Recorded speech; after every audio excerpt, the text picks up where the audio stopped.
long ago nestled deep within a gentle valley. Wrapped in layers of misty green hills, there lay a quiet, almost hidden village. This village, untouched by the noise of the outside world, was surrounded by dense forests, and the villagers lived simple but meaningful lives. In this village lived a young man named Anan. He was known for his soft-spoken nature and gentle heart. His eyes held kindness, and his actions always carried consideration. Though he wore plain garments and lived in a modest clay house with a thatched roof, his heart was rich with compassion. He would help elders carry their loads, share food with stray animals, and never speak unkindly of others. But in the quiet moments between such deeds, Hannah often felt a silence he couldn't explain, a silence not of peace but of being unseen. Whenever he joined village gatherings or walked among neighbors, others would greet each other warmly, exchanging smiles and praise. Yet their eyes would often side past Anan, as if he were invisible when he spoke. Conversations would shift without response. When he offered thoughts, they were dismissed or forgotten. Little by little, the cheerful heart within him grew dim, shadowed by confusion and sorrow. Am I so ordinary, he began to wonder. Is there truly nothing in me that others find worthy of respect? Each day this quiet ache grew heavier.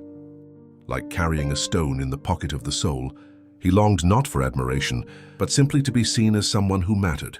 One soft evening, as the village gathered for a seasonal festival, and Anan once again found himself on the margins. Unnoticed, uninvited, into circles of laughter, he quietly slipped away. He walked toward the forest behind the village, following a worn path until he reached a gentle stream. The water flowed calmly over smooth stones, and the last rays of the sun painted the sky with pink and gold. But in Anan's chest, a storm churned. He sat by the water, head bowed, and let the thoughts pour out. Why does it feel like I don't exist? He whispered. Why is kindness ignored and loud voices honored? Is respect only given to those who push others aside? To stand tall, have I truly no value in this world? The pain was not loud, it was quiet. Deep and aching that night, he decided to seek the one person in the land, no, not just for wisdom, but for understanding. Venerable Master Huyu, a monk who lived high atop the mountain temple, a place touched by the clouds and kissed by silence. Anan walked through the night, carrying the weight of his questions. By dawn, he reached the steps of the monastery, where the pine trees stood like guardians, and the wind was hushed in reverence. There, under a tree older than memory, sat Master Huyu, wrapped in deep meditation. His eyes were closed, his breath like still water. A few disciples sat nearby in silence, and knelt quietly, placing his folded hands on the ground, waiting with patience. Eventually, the monk opened his eyes.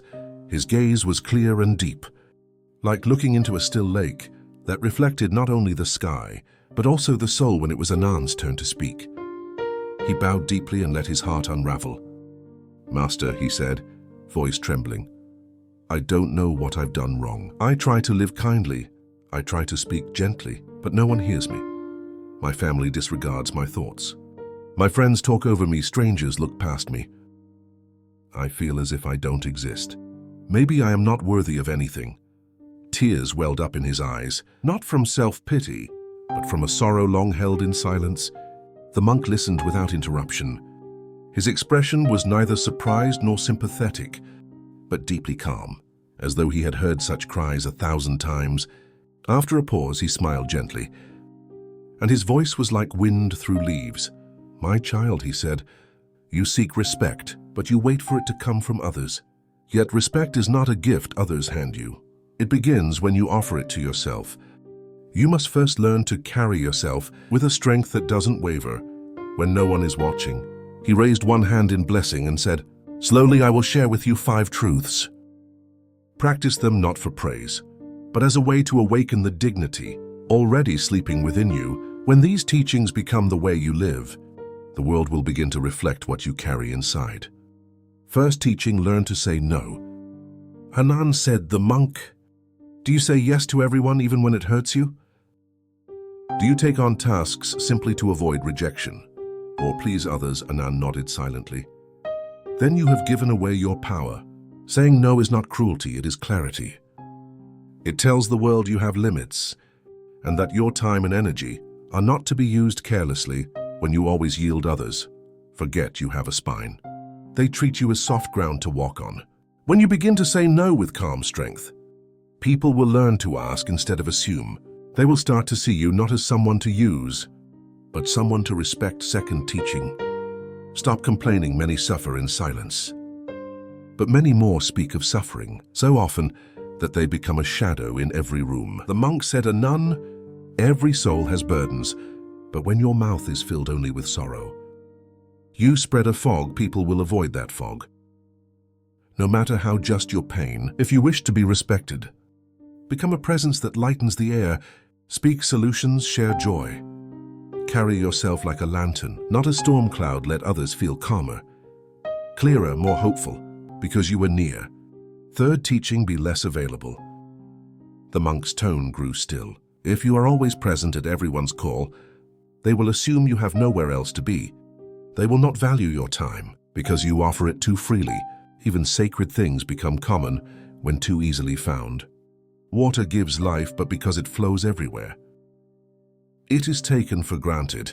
A rare flower blooming only once a year draws more reverence than a tree that bears fruit each day. Choose carefully how you spend your hours.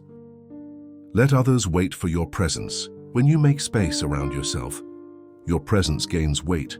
Fourth teaching, keep your promises.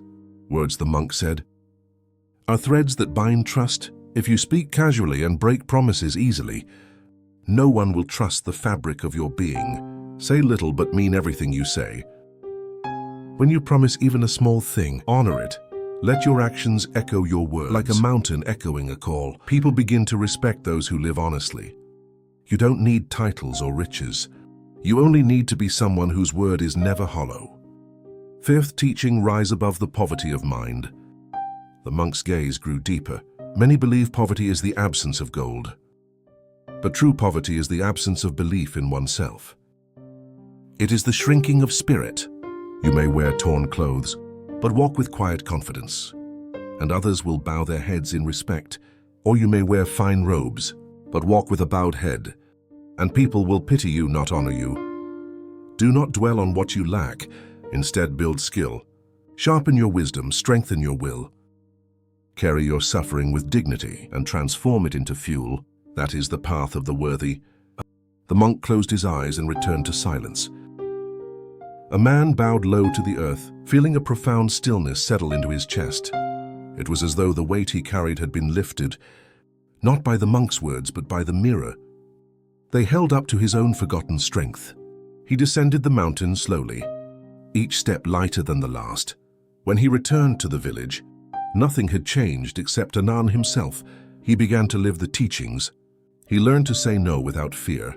He stopped complaining and instead focused on what could be done. He withdrew from being everyone's helper and began honoring his own time. He spoke less, but when he did, his words were solid, and he no longer saw himself as poor, but as someone becoming strong from within.